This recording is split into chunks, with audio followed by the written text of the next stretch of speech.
The city of Kalanur was a forest of light. Towers made of a living, glowing crystal reached for the purple sky. Walkways filled with tall, elegant people connected these towers. The air hummed with a quiet energy. This was the heart of the Kalan Empire, a people known for their strength and their brilliant technology. In the middle of a grand celebration hall, Hannah stood beside her greatest achievement. It was a model of the new planetary shield generator, a project she had led. Her skin, like that of all Kalans, had soft, natural patterns that glowed with a blue light. Tonight, they shimmered with her pride. She was one of their best engineers. But her glow dimmed a little when she looked at the man beside her.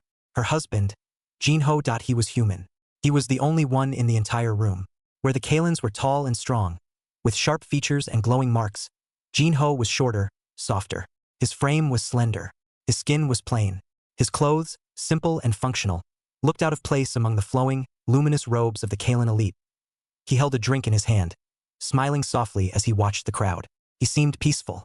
Hannah felt a knot in her stomach. A large Kalan lord, his markings of bright gold signifying high status, approached. He clapped Jinho on the shoulder. It was meant to be friendly, but it was too hard. Jinho stumbled a step, his drink sloshing. The lord laughed, a deep, booming sound. "Ah, the little human. Still standing, I see," the lord said. Jinho just nodded, his smile never fading. "Still standing, Lord Valen. Thank you." The lord turned to Hannah, completely ignoring Jinho now. "Your work is magnificent, Engineer Hannah, a shield worthy of our people." He then glanced back at Jinho. It must be a great comfort for him to know he will be so well protected. He seems fragile. Hannah's smile felt tight on her face. "Jinho is a constant comfort to me, my lord." Later, another official offered Jinho a different glass. "Here, human, this is a fruit beverage. Less strenuous than our wines." Jinho accepted it with a small bow. "You are very kind." Hannah heard the whispers as they moved through the crowd. They were not meant for her ears, but her hearing was sharp. "A charming pet, really? What does she see in him? He has no spark. A peaceful life is one thing, but with the Vorik scouts being seen, we need strength." Each word was a small needle in Hannah's heart. She loved Jinho. She loved the quiet peace he brought to her busy life. She loved the small garden he had made on their balcony, full of strange, colorful flowers from his homeworld, Earth. She loved how he could calm her with a few soft words when her work frustrated her. But here, in her world, those things had no value. Here, strength was everything. Power was everything. And Jinho, by all their measures, had none. Then Chul arrived. Chul was a warrior of high rank, his body muscular and his skin markings a fierce, sharp red. He had once wanted to court Hannah. He moved through the crowd like a predator, his eyes fixed on them. "Hannah," Chul said, his voice smooth, "your generator is a masterpiece." He barely glanced at Jinho. "Jinho, I see you are enjoying the view." "The view is very beautiful," Jinho said, looking at Hannah. "Not the city." Chul's smile was cold. "Indeed, it is a view worth defending. Strength is what protects beauty, Hannah." He turned his full attention to her, dismissing Jinho completely. "When the Voriks come, they will not be impressed by poetry or philosophy. They understand only power. They break the weak." Hannah felt a flash of anger. "Jinho is not weak, Chul, isn't he?" Chul asked, finally looking at the human. "What will you do, little man? When the sky darkens with their ships, will you talk to them? Will you offer them tea?" Jinho met his gaze. His eyes were calm and dark. "I will do what is necessary," he said, his voice quiet but clear. Chul laughed, a short, harsh sound. He shook his head and walked away, leaving a chill behind him. The rest of the evening passed in a blur for Hannah. The praise for her work felt empty. The glowing city seemed to mock her. All she could feel was the weight of everyone's stares, their pity, their judgment. Finally, they returned to their apartment. It was high in one of the crystalline towers, with a wide window showing the magnificent city below. The silence inside was heavy. Jinho moved to their kitchen area and began to heat water for tea, as he always did. Hannah could not stay quiet. The frustration of the night boiled over. "Why?" she asked, her voice sharp. "Why do you just take it? Why don't you ever say anything?" Jinho looked up, his expression gentle. "Take what, Hannah?" "All of it." She waved a hand towards the window. "The shoulder claps, the insults, the way they talk to me like you are a child. Chul was practically challenging you, and you just stood there. What would you have me do?" he asked, pouring the hot water over the tea leaves. "Fight him? My bones would break against his. Shout?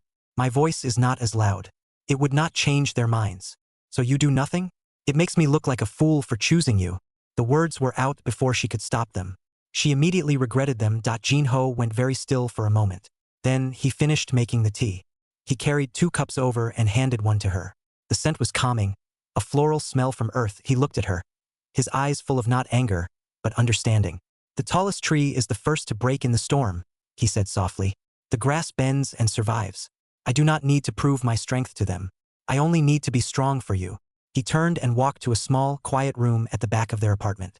Hannah knew what he was doing. He was going to his meditation space. He did it every night. She had always thought it was a strange, human spiritual practice. Now it just seemed like more passivity. She put her tea down, untasted. She felt angry and guilty for being angry. She looked out at the powerful, glowing city. It was a city of tall, unbreakable trees. And she was married to a man who was happy to be grasped in his small room. Jinho knelt on a simple mat. Before him was a low table. On it sat a small, old wooden box. It was plain and unmarked. He lit a single stick of incense. A thin line of smoke rose into the air, smelling of sandalwood that he did not pray. He simply looked at the box. His face, which had been so calm all evening, was now serious. His gentle eyes held a deep, hidden weight. He reached out and touched the lid of the box, his fingers tracing the simple wood. Outside, the city of light shone, confident and strong. It did not know the storm that was coming, and it had no idea what was sleeping inside the plain wooden box. The quiet tension from the gala lingered in the apartment for days. Hannah went to her engineering work with a heavy heart. The proud glow of her achievements felt dimmer. Jinho continued his gentle routines. He tended his small garden on the balcony, where strange red and blue flowers from earth grew in neat rows. He made their meals. He meditated in his room. He did not argue about the night of the party. He acted as if nothing was wrong. This, more than anything, frustrated Hannah. It was as if he lived in a different world, a softer world, one that did not understand the harsh realities of hers. A new reality arrived a week later. An alarm, soft but urgent, chimed throughout the city. Hannah's work terminal lit up with a priority message. A Vorik scout ship had been spotted at the very edge of the star system. It was just one ship. The official news channels were calm. The mighty Kalan fleet was on alert. There was no danger, they said, but it was a reminder. A shadow at the edge of their bright world. Drills began. The great planetary shield, Hannah's own masterpiece, was tested. Its powerful hum became a constant background noise. People walked a little faster. The easy confidence of the Kalans was touched with a sharp edge. Hannah felt this edge deeply. Her work was now a matter of life and death. The pressure was immense. One afternoon, a problem with the shield's resonance calibration became too much. The numbers on her screen would not align. Her head ached. The constant, low thrum of the shield felt like it was vibrating in her own bones. She left her office early, hoping a walk would clear her mind. But the sight of the drills, warriors marching, ships flying in formation, only made her more anxious. She went home. The apartment was silent. Jinho was not in the living area or the kitchen. She assumed he was on the balcony with his plants. But then she heard a soft, rhythmic sound from his meditation room. It was not the sound of quiet sitting. It was the sound of movement. A soft, sweeping sound, like cloth cutting through air. Curious, and a little annoyed by the distraction, she walked to the small room. The door was slightly open. She peered inside. Jinho was not meditating. He was moving. He held a simple metal rod, about the length of his arm. His movements were slow, precise, and beautiful. He would step forward, turning his body, the rod extending in a perfect arc. He would step back, the rod sweeping down in a smooth, clean line. His breathing was controlled.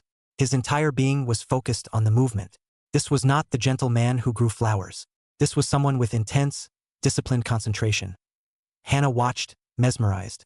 She had never seen this side of him. He was not strong like a Kalan warrior, but there was a power in his grace, a strength in his balance. For a moment, she felt a flicker of something new, awe. Then, she remembered Chul's words. They will not be impressed by poetry or philosophy. This looked like a kind of dance, a philosophy of movement. It was beautiful, but was it strength? She shifted her weight, and her elbow bumped against the doorframe. The sound was small, but in the quiet room, it was loud. Jinho stopped instantly. His focus broke. He saw her standing there. For a split second, a different emotion flashed in his eyes. It was not anger, but something like surprise and maybe concern. Then it was gone, replaced by his usual gentle calm. "Hannah," he said, lowering the rod. "You are home early." "What was that?" she asked, stepping into the room. "Just an exercise," he said. "It helps to clear the mind." He walked over to the low table where the old wooden box sat. He placed the metal rod gently beside it. Hannah's eyes fell on the box. She had always ignored it, assuming it held keepsakes from his homeworld. But now, after seeing him move with that rod, she was curious. What else did he keep in there? Your grandmother's box? She asked. Yes, he said. What's inside? He looked at her, his head tilted. You have never asked before. I am asking now. The stress of the day made her voice sound harsh. Jin-ho was silent for a moment. Then he nodded. He picked up the box and brought it to her. You can look. Hannah took the box. It was lighter than she expected. She lifted the lid. Inside, resting on a piece of faded, blue silk, was an object. It was a hilt designed for one hand. It was made of a dark, non-reflective metal that seemed to swallow the light. It had no decorations, no gems, no buttons. It was utterly plain and looked very, very old. It was, for all purposes, inert. She reached in and picked it up. It was cool to the touch. It felt heavy for its size, but it was just a piece of metal. A handle to nothing. What is it? She asked, disappointed. She was an engineer. She understood energy fields, plasma containment, power cores. This thing registered as nothing. It was a dead object. It is a key, Jin-ho said, his voice soft. A key to what? A old diary? No, he said. He took the hilt from her, holding it with a strange familiarity. It is a family heirloom. From the first Exodus. Hannah knew the story. It was a legend in human history. When their old Earth was dying, the humans did not leave in great warships. They left in slow, generational arcs, carrying seeds and knowledge and hope. They were not warriors. They were survivors. My grandmother, Su-min, she gave this to me, Jin-ho said, looking at the hilt. She said our ancestors brought it with them. They did not know how to use it anymore. The knowledge was lost, but they kept it. They believed it was important. But what does it do? Hannah pressed, her engineer's mind wanting a technical specification. Jin-ho smiled a little. She told me it was a key to our true nature. She said that human strength was never in our muscles. It was never in our ships or our weapons. It was in our spirit, in our will. He looked at the inert metal in his hand. This focuses that will. It turns intention into action. Hannah stared at him. She loved him, but in that moment he sounded foolish. It was superstition. It was the kind of story a peaceful, weak people would tell themselves to feel better about their weakness. Intention into action? She repeated, unable to keep the skepticism from her voice. Jin-ho, intention does not stop a Vorax plasma cannon. Willpower does not block a warship's attack. My shield generators, the Kalen fleet, that is real power. This, she pointed at the hilt. This is a story. It is a paperweight. Jin-ho did not argue. He simply placed the hilt back into the box, laying it carefully on the silk. He closed the lid. Perhaps you are right, he said quietly. I hope you are. I hope it is never anything more. He walked out of the room to make tea, as he always did. Hannah stood alone, looking at the closed box. She felt a mix of pity and frustration. He believed in a fairy tale. He held onto a piece of dead metal, believing it was a key, while real dangers gathered at the edge of their star system. She looked out the window. The sky was darkening. The city's lights began to glow brighter, and the shield hummed its powerful song. It was a song of real, tangible strength, a strength she understood. She decided to forget about the rod and the hilt. They were just his quirks, his strange human ways of coping with a universe that was too strong for him. She was an engineer. She dealt in facts, and the fact was, the only thing standing between them and the Vorax was her shield and the Kalen fleet. The simple, dark metal box sat on the table, silent and forgotten once more. The calm did not last. The single Vorax scout ship was a lie, a quiet trick. The real attack came not from the edge of the system, but from its heart. A tear in space opened right above Kalaner. It was not a slow arrival of ships. It was a sudden wound in the sky, and from it poured the Vorax swarm. There was no warning. One moment, the city was in its evening glow. The next, the sky was a moving, black mass of ships. They were not clean and crystalline like Kalen ships. They were jagged and organic like pieces of broken rock and bone. They filled the air with a terrible, droning sound. Alarms screamed. The beautiful city lights turned into flashing red signals of panic. Hannah was at her terminal at home, monitoring the shield. Her heart was a wild drum in her chest. This was it. The moment her work was tested. She saw the shield's energy levels. They were strong.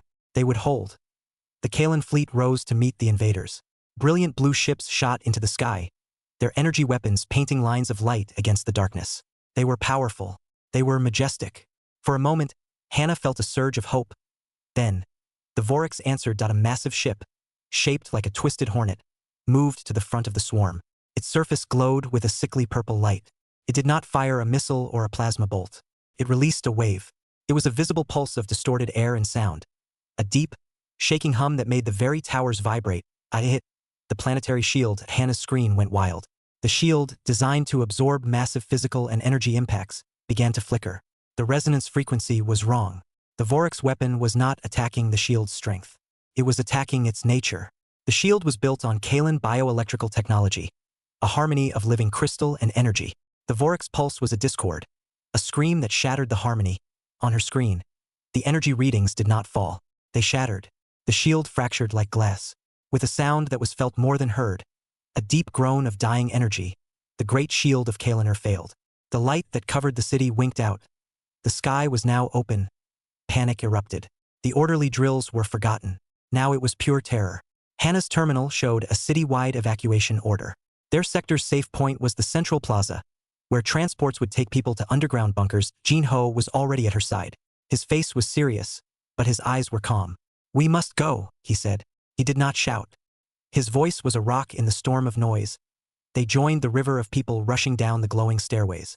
The air was filled with the sounds of screams, explosions from above, and the shriek of falling Vorax drop pods.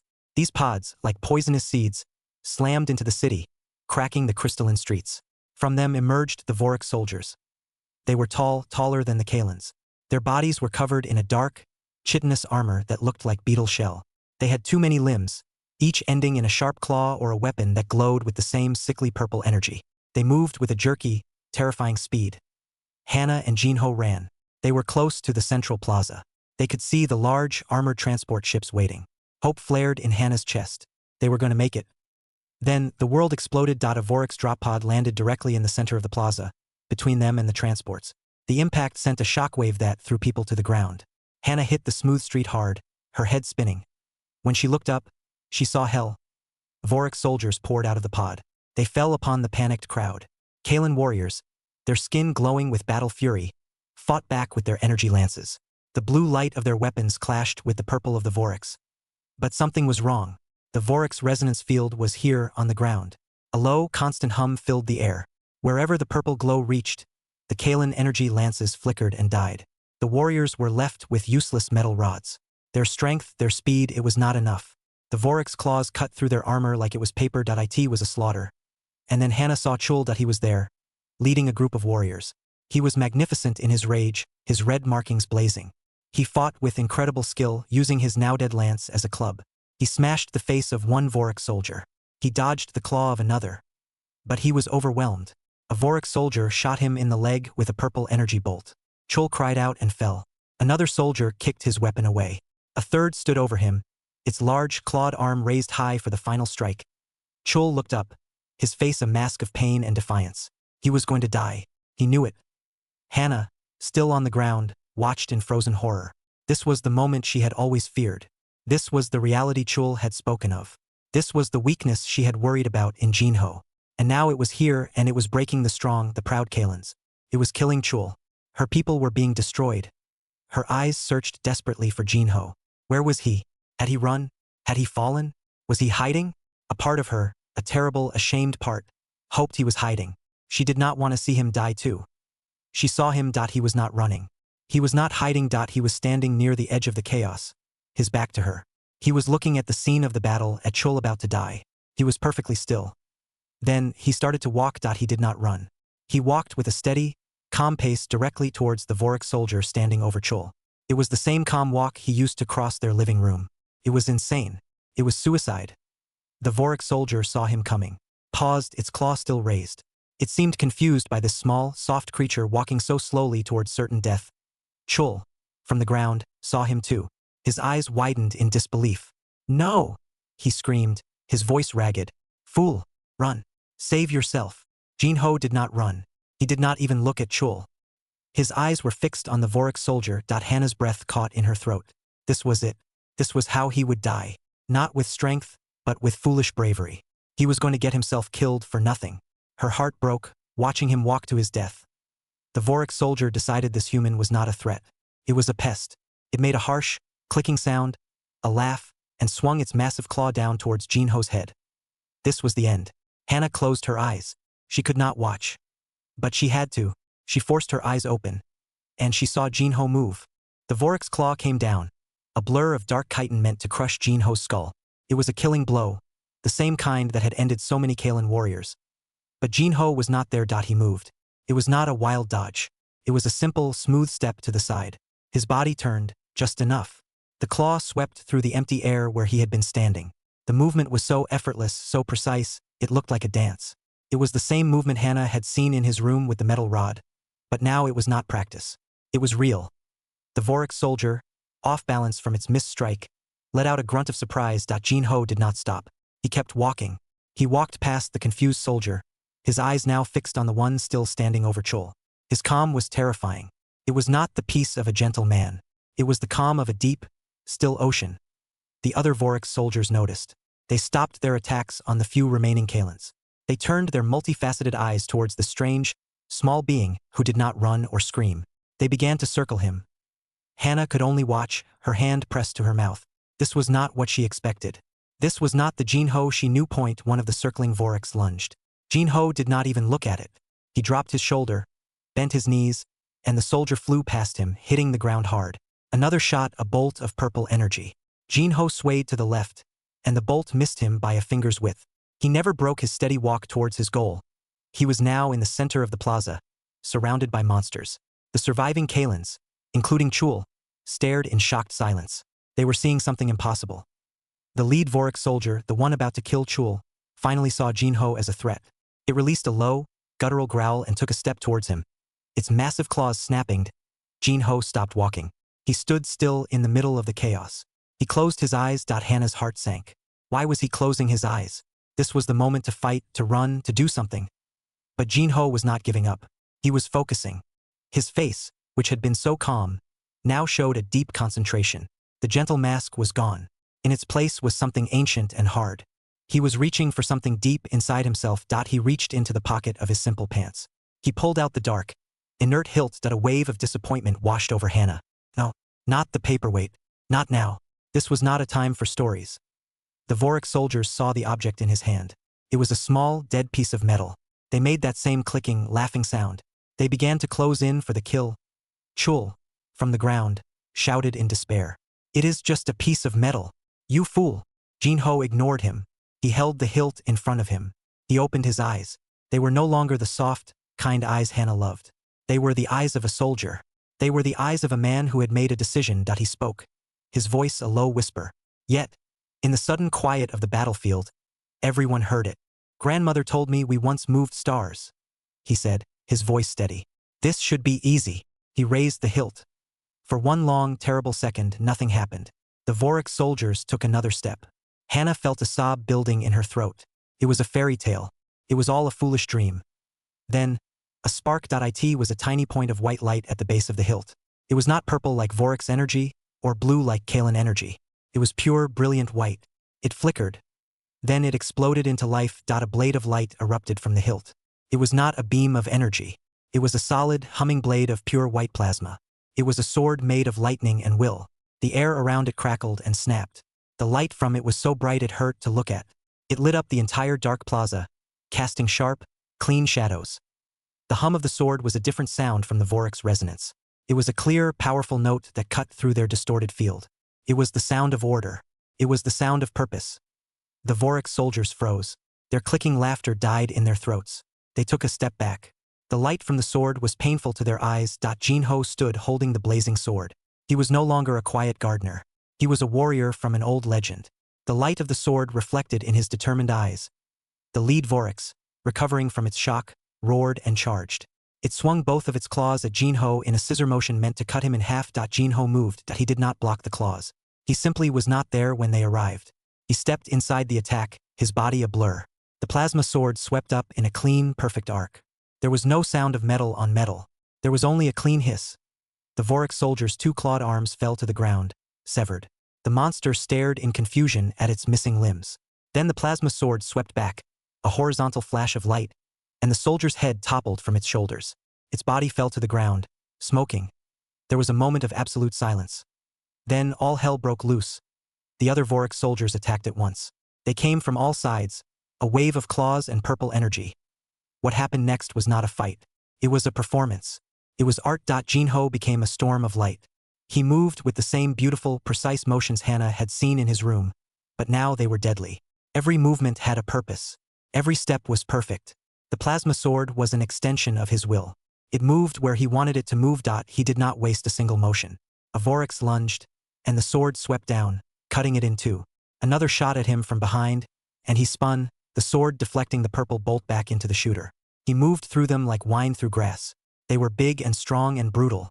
He was fast and precise and absolute. He was not strong like them. He was something else. He was efficient. He was final. Hannah watched, her mind unable to process what she was seeing. This was her husband. The man who made her tea. The man who talked to flowers. This was the same man who was now moving like a god of war, cutting down monsters with a sword of light. Chul was on his knees, his mouth hanging open. He was not seeing a weak human. He was seeing a power he could not understand. A power that made his own warrior's strength look clumsy and childish. In less than a minute, it was over. The Vorik soldiers in the plaza were gone. Piles of smoking, dismembered chitin lay on the ground. The smell of ozone and burnt flesh filled the air. Jinho stood alone in the center of the carnage, his chest rising and falling slightly. The plasma sword in his hand still hummed, its white light bathing the destroyed plaza. He looked at the hilt in his hand, then at the stunned survivors. For a moment, the immediate danger was over. But the battle for the city was not. The droning of the Vorik ships was still loud in the sky. The war was still being lost. Then, a shadow fell over them. A massive shape blocked the light from the damaged towers. Hannah looked up. Her blood ran cold. It was the Vorik's command ship. The same one that had broken her shield. It was lowering itself, moving slowly and purposefully towards the central plaza.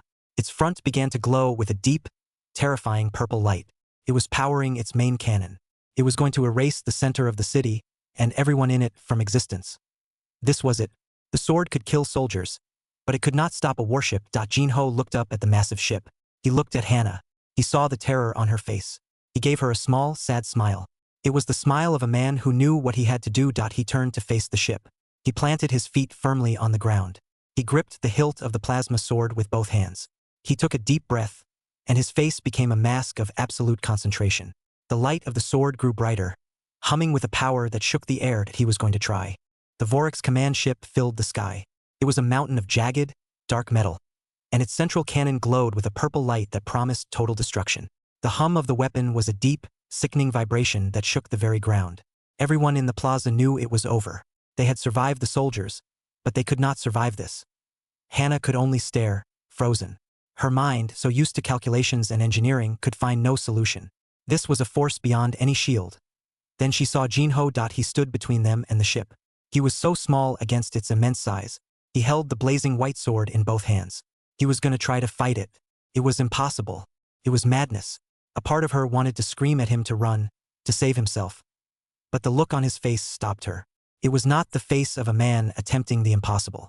It was the face of a man doing what was necessary. His expression was one of immense focus, as if he were listening to a song only he could hear. The purple light at the ship's core brightened, gathering its energy for the final blast. Jinho closed his eyes. He took one last, deep breath. The white light of the sword flared, growing so bright that Hannah had to shield her eyes. The hum of the blade became a high, sharp whine that cut through the deep thrum of the Vorik's weapon. He opened his eyes. They were filled with the same white light, with a roar that did not sound human, a sound that seemed to tear from the center of the earth. He brought the plasma sword down in a mighty sweeping arc. The blade did not just swing through the air. It unfolded. The light did not stop at the tip of the sword. It leaped from it. A wave of pure, raw energy, wider than a city tower, shot upward. It was not a laser beam. It was a slice of a star's heart, a tear in reality itself. It was silent for a moment, a wave of impossible white light climbing into the sky. Then came the sound. It was a crack like the world breaking in two. The wave of light hit the Vorik's ship. It did not explode it, passed through it. The dark, jagged metal of the ship offered no resistance. The white light cut through the center of the vessel as if it were made of smoke. For a single, suspended second, the huge ship hung in the air, split perfectly in half. The purple light of its cannon flickered and died. The two halves of the ship drifted apart, revealing the stars behind them. The sky itself looked split open. Then the silence broke. The two halves of the Vorik's command ship erupted into twin suns of fire and shrapnel. The explosion lit up the entire city, brighter than day. A hot wind blasted through the plaza, carrying dust and the smell of ozone. The droning sound of the other Vorax ships stopped. The swarm, without its leader, seemed to lose its purpose. The ships turned, scattering in every direction, fleeing back towards the tear in the sky from which they came. The battle was over. The light from Jin Ho's sword faded. The brilliant blade shrank back into the hilt, and the humming stopped. It was just a simple, dark piece of metal again. Jin Ho's shoulders slumped. He swayed on his feet, the immense effort finally showing. He turned around. The plaza was utterly silent. The only sounds were the crackle of distant fires and the moans of the wounded. Every single Kaelin was staring at him. Their faces were pale, their glowing markings dim with shock and awe. They looked at the man they had mocked, the man they had called weak. They looked at the piles of dead Vorax soldiers around him. They looked up at the sky, where the remains of the warship were still falling as burning rain. Chul was still on his knees. He was not looking at the sky. He was looking only at Jin Ho. The arrogance was gone from his face. The disdain was gone. In its place was a look of pure, humbled reverence. He slowly bowed his head, pressing his forehead to the ground in a gesture of deep respect. He was a warrior who understood power, and he had just seen a power beyond his comprehension. Hannah finally found the strength to move. She ran to Jin Ho. She stumbled over broken crystal and Vorax limbs, her eyes never leaving his face. When she reached him, she stopped, unsure what to do. This was her husband, but he was also the man who had just split the sky. He looked at her. The terrifying light was gone from his eyes. They were his eyes again, the kind, gentle eyes she knew. But they were tired, and they were sad. "Hannah?" he said, his voice hoarse. She reached out and touched his arm, as if to make sure he was real. Then she threw her arms around him, holding him tightly. He felt solid. He felt like Jin Ho. He hugged her back, his grip weak. You. She could not find the words. "I am sorry you had to see that," he whispered into her hair. "Sorry?" She pulled back, her eyes wide with disbelief. "You saved us. You saved everyone." He shook his head slowly. "This is not the man I wanted to be for you. I left this behind. I chose to be the man who grows flowers." And in that moment, Hannah understood everything. His quietness was not weakness. It was a choice. His gentleness was not a flaw. It was his true strength. He had contained a storm inside himself so he could live a peaceful life with her. He had the power to break worlds, and he had used it only to tend a small garden on a balcony. He had not been weak. He had been so strong that he could control his strength, hiding it away because he valued peace more than power. The other Kaelins began to approach slowly. They did not crowd him. They kept a respectful distance. They looked at him not as a strange human, but as something more. Jin Ho gently pulled away from Hannah. He walked over to where Chul still kneeled. He put a hand on the warrior's shoulder. "Chul," he said, "you are injured. We need to get you help."